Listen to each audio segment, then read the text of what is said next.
So welcome to part 3, where we've got 2 cameras set. Jeremy, I want to pan over and show them the cameras there real quick. So we've got Celtics blog and CLNS radio live feeds running on our phones right now. So we're live streaming that. We're going to take a Q&A here. We figured let's give you HD quality for you to watch in the morning while everybody's still watching this over here. So we're still hooked up to the mics. We still got the camera going.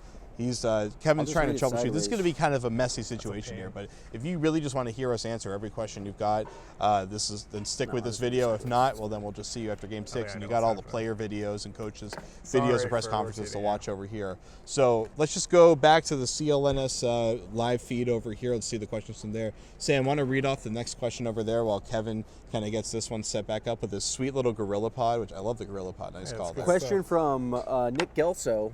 Do you guys get annoyed with all my RTs? No, I'm incredibly vain, especially on the social media. Any RT is a good RT. It's like good faves though. If you fave me, I'm so pissed off. That's if just I see one heart, I'm out. That's just a backhanded compliment. You don't like it enough just to retweet it. Then it's just like, oh, a pity. It's a pity like. Kevin, would you rather retweet or favorite something?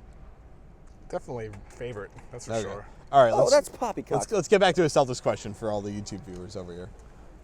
I don't see any in the live feed right now. We've got a guy. If you scroll up, there's going to be more. Other way. Yeah, keep scrolling that way. You have to read sideways, Sam. All right. Send your questions in now. All right, well, people ask more questions. Do you think the small ball with Amir on 5 is hurting them this series? From Seth Sagan. No, absolutely not. I don't think so. I think Amir's been pretty good, honestly. It's just they've been at their best with a small next to Amir, whether it's Jonas Jerebko or Jay Crowder. But I don't think Amir's been a problem at all necessarily. I mean, Amir's had so many great defensive plays. He's been, next to Horford and Millsap, the best player in the pivot in this series. He's been incredible. He had, how many blocks did he have tonight? He had a few big ones. He had 3 tonight. He had several in the last game. He's been, not only is he blocking shots, he's deterring a lot of shots. I don't think that they're respecting him enough to actually not drive on him, but he still is making lots of great plays, really clutch plays. Not just plays where he's standing there waiting for them. I mean, the Hawks' defensive positioning is the best in the Eastern Conference, without question. A lot of the time, Amir is kind of scrambling from behind or stepping and rotating in, and he makes the play. It's just that at the end of the game, they want to go uber small. They want to go with the lineup of Coma, as I'm trying to pick up, but nobody else seems to like it, so I'll leave it there. But they go with the super small lineup where they've got Jerebko at the 5. That works really well for them in the last few minutes, especially because they're kind of tired and they want to keep pushing the ball. So the more small guys you have out there, the quicker you're probably going to be in transition. So I think the way that they're doing it now is really the best option they have with the current health status. And then in OT, roster. the big dog comes out and scores the first 4 points of the overtime. So I think Amir Johnson is not the problem whatsoever. This relates to the next questions. We got 2 of them from Jamal Ease and another person that want to ask about what's the deal with Jared Sullinger and why is he struggling so much right now? And I don't really have an answer. I just think, 1, it's a bad matchup, and 2, it's a bad matchup. Yeah, I'd say that sums it up. It's a bad matchup. At 4th, it's a bad matchup. It's a pretty bad matchup for him. I think partially because of the fact that Horford and Millsap can both space the floor, and that takes Sullinger out of the paint. But, I mean, you can't overreact to Sullinger because if the Celtics win this round, next round versus Cleveland, he could be pretty valuable against Thompson, against Mozgov, against Kevin Love. So even though Sullinger's importance might be diminished against the Hawks, it's not worth just forgetting about the positive attributes that he has as a player because he can do good things. He's going to be back in the starting lineup if they are able to somehow get to the Cavs. Sam. What happened? Oh, look at that. Someone just told me we got to rotate adjust the legs. All right, we have to adjust the legs on that, but yeah, I don't know. We're messing with the Celtics blog angle that over might cover here. Up the mics. I don't know. We'll figure it out. Yeah. All right, producers over here to try to fix things up. Whoa! I feel like I'm taking crazy pills. So here's the thing. So Jared Sullinger is going to be starting if they make it to the Cleveland series because the optimal starting lineup for that series is Sullinger at the 4 and Amir Johnson at the 5. So you're going to see him starting again. I mean, unless Jordan Mickey somehow breaks into that series. But it's more than just the matchup. He looks a step behind. He doesn't, and I understand like he's not in rhythm, and that actually will mess him up. But there clearly something more than that. We can't speculate about whether or not he's injured because we just don't really know. but there's clearly something there, and there's nothing besides him not being in rhythm from not really playing is an apparent answer. I think the biggest issue with Sully is that we've seen him go through offensive hot streaks, and but he's not rebounding. Prior to this, he was the most consistent rebounder on the team, and we're just not seeing him get that positioning and really using that large rotund ass of his. And I don't know if it's because he's being drawn out because he has to guard the three-point line now because of the matchup, but it's just we're not seeing him rebound as well as he did earlier in the season, and I think that's the biggest problem with Sully right now. Thank you, Marco, for telling us to rotate the camera. For some reason, my phone is not rotating, but that's okay. Seth Sagan asks, so how do you see the matchup against Cleveland if we ever go past these Hawks? What do you think, Jared?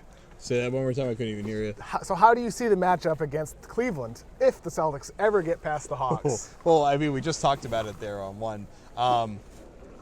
It seems a little sacrilegious to try to talk about it as if the Celtics are somehow guaranteed to win here. But as far as matchups concerned, if you think Jay Crowder is having a tough time switching between Kent Bazemore and Paul Millsap, imagine when he has to guard LeBron James. They're in trouble against LeBron. They got to hope that Bradley is back and that Crowder is healthier, because against Cleveland, you're going with Jay most of the game, and then Marcus is going to switch on to him for periods in the fourth quarter, most likely, to try to mix it up with him.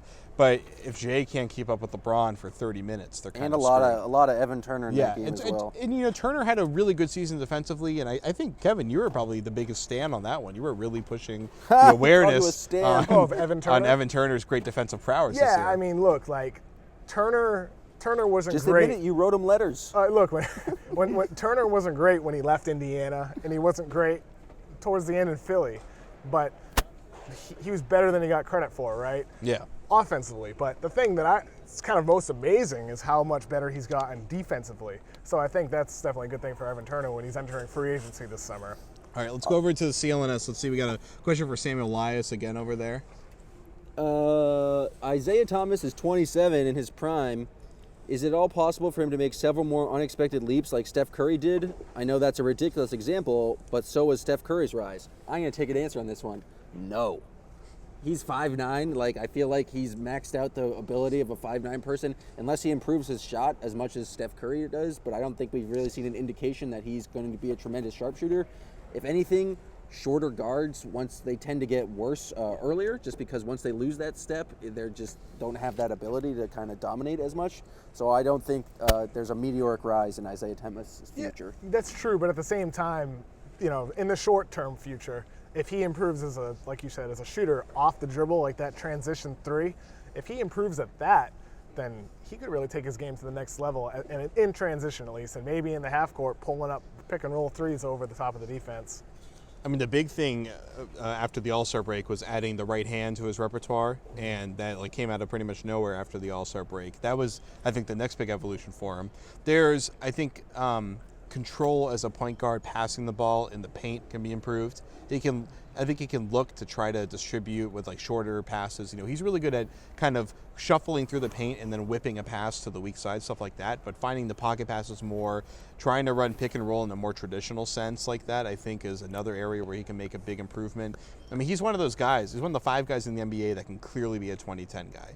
Yeah, I mean, he definitely is someone who could if he had to pass the ball that much, and if he had the usage percentage, that's for sure. Joseph asks, so why didn't Olynyk play more? Wait, he asked about Olynyk. So, was there a player named Olynyk in the game today? I'm not sure. It's okay. But Olynyk probably didn't play much because I think simply he wasn't able to play aggressive as he needs to. He just from the Brad pregame, Brad was talking about it was just he's available. Yeah, Brad didn't seem optimistic. He's probably he did say he's probably only going to play a little bit in the first half and possibly in the second half. So he got how many minutes did he get? 3 minutes. 3 minutes and 35 seconds. Got a couple of rebounds, but he didn't.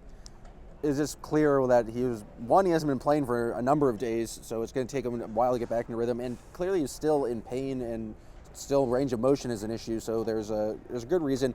And they didn't really need him tonight. Next question. I'm going to do this hot fire. We got to move it quickly. All right. Well, another question that was way back there. Sorry if I don't give you credit. what do the refs have against Boston? I think this is a silly question. I just think the refs are bad for both teams. And you hear the reactions because we're in crowd and the crowd's going crazy. But I think the refs have been terribly inconsistent throughout the entire series. Contact doesn't really exist in the first 3 quarters, and then fouls are called in the fourth quarter. We've seen real bad calls go both ways. It's just NBA officiating, so I don't think any team's been tremendously advantaged by specific calls. I agree with that. I think the referees have been inconsistent this series, but they haven't been necessarily against the Celtics. And let's make it clear, the refs are never out for your team. I know you think they are, but they're not. And really, if you look at the last 2-minute reports across the NBA, and I read almost every single one of them, they're always balanced both ways. You know, I think everyone knows that if a home crowd is raining down on a ref, that can improve, that can affect them a little bit. But come on, it does guys. stank here. To be fair, it's complete bullshit when someone thinks that the ref is going for their team. Next question. We've already kind of answered that, bud. Well, let's go to will Avery Bradley be back for Game 6 or Game 7? No. Next question. Can we stop Millsap in this series? Yes. Next question. Well, let's answer the Celtics blog one because we didn't do that on the live All stream. right. But so Celtics blog. Hey, What Celtics, was Jeff Teague- Clark? Did you What ask that was question? Teague thinking at the end of regulation? He was thinking that he was trying to get buckets like he had done the past 2 possessions. It didn't work for him because he didn't even get a shot up. But I think every single point guard in this league, probably every single player in this league, thinks in an isolation play that they're going to get an open shot and they're going to make it. That's what makes them NBA players. I don't think you can put it on Teague. I think he was told to milk as much clock as possible. The screen came late and he tried to make the best of it. I don't think it's like entirely his fault. I think it was kind of a failure of whatever the play call was in the entire system.